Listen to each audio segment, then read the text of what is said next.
Anishinaabeg, Chippewa, and Haudenosaunee Wendat peoples. We acknowledge that this is unceded territory, and we acknowledge it with gratitude. Yesterday, of course, was Orange Shirt Day. It takes a lot to get the leader of the Green Party into an orange shirt during the written period. But I was in it because this is a large part of our platform is the ongoing imperative of justice and reconciliation. I'm very pleased to be here today among the Green Party candidates in the Toronto region and also with some candidates from Quebec.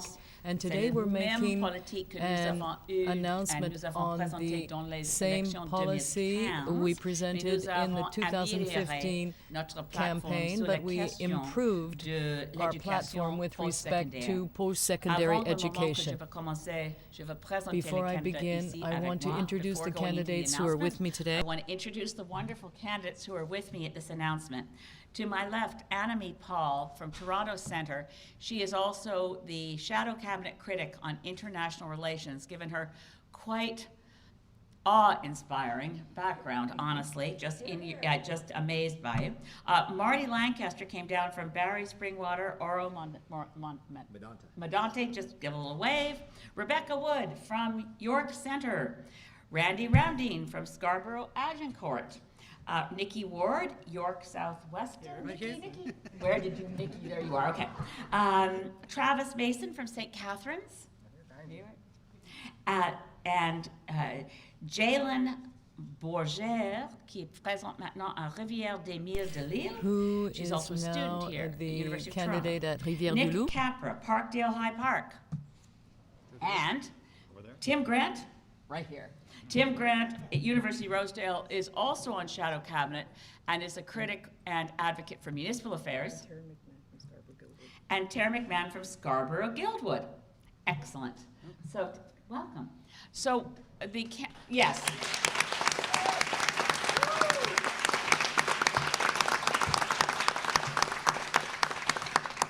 I want to say how proud I am of all 338 Green Party candidates. We filled out the slate yesterday, filed, done, everybody on board at 338 candidates in 338 ridings. I'm also very proud of our platform. It's the most comprehensive. It's the most forward-looking of any of the parties' platforms in this country. Now, some of the parties haven't launched their platforms. We've launched our full platform, our full budget, and we are proud of our work. Now, today's announcement goes to, and of course we're grateful for being hosted here at Ryerson. Canadian post-secondary education is in trouble. The first person to point this out to me, and it wasn't personal conversation, but was in reading Jane Jacobs' book, Dark Age Ahead. I commend it to people. Don't need to tell this audience about Jane Jacobs and her contribution to this country. Her death was a major loss. But what Jane Jacobs said in Dark Age Ahead was that there were many pillars of our society under assault.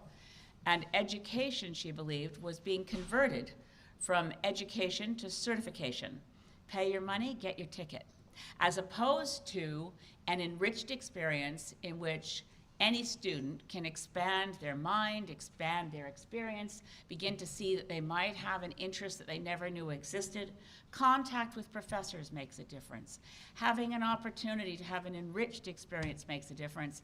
And emerging from that enriched experience without a crushing level of debt is something essential for every Canadian student, whether a mature student going back for a PhD in your 80s or a young person branching out for the first time. The Green Party is very clear on this. Education at the post-secondary level, like from kindergarten to 12, should be free. We can do it, we can afford it, many other countries have. Un gouvernement de Parti vert range an A Green Party government would make post-secondary education free for all. And at the same time, it is absolutely essential that we increase funding to institutions. For the Green Party, it is important to reinvest in post-secondary institutions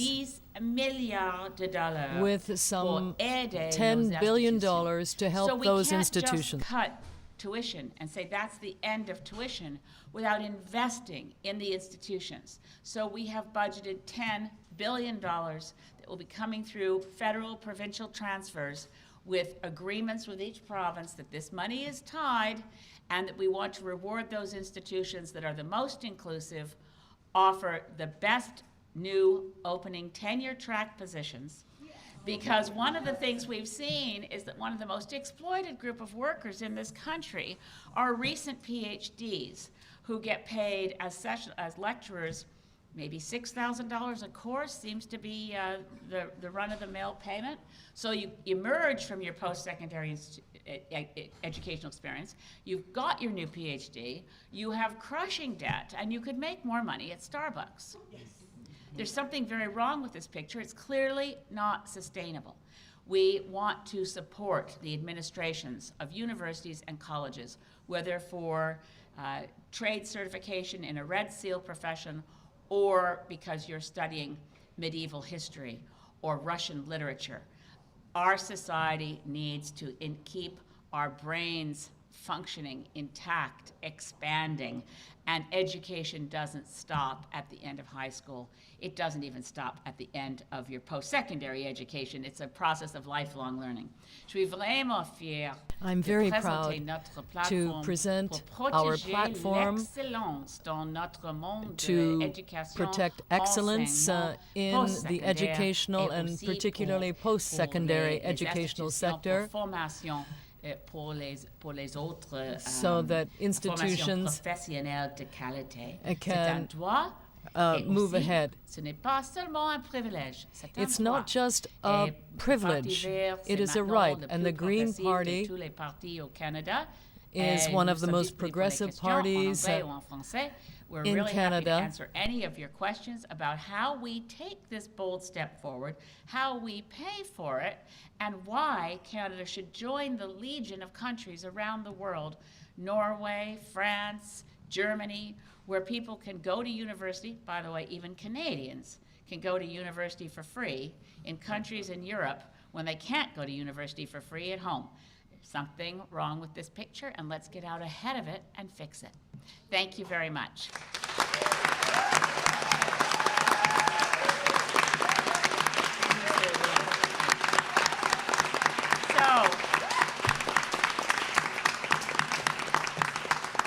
Another candidate has entered the room. Hannah Conover Arthurs is in the house. Come on up, candidate for Davenport. And before you leave, Hannah, I have some sign requests for lawns for you, but I just don't want to forget. Okay, any questions from any of the journalists in the room? We can only take questions from authorized, accredited journalists. Anybody have a question? We're hoping. Yes.